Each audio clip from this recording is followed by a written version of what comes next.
এল মানে মেন বারের দৈর্ঘ্য, এখান থেকে এ পর্যন্ত টোটাল 12 ফিট, কিন্তু আমাদের দৈর্ঘ্য লাগবে এখান থেকে এ পর্যন্ত গিয়ে এটা, এই দৈর্ঘ্যটা।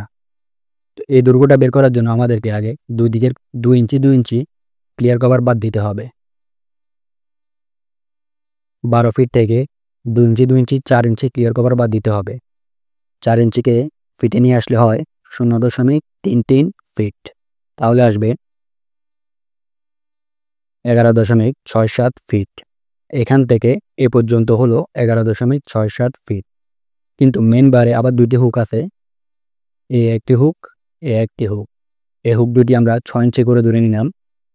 দুটি হুক 12 ইঞ্চি, আর 12 ইঞ্চিকে ফিটে নিলে হবে 1 ফিট যোগ 1, তাহলে আসবে 12.67 ফিট। মানে মেন বারটি এখান থেকে এভাবে গিয়ে এ পর্যন্ত হলো 12.67 ফিট।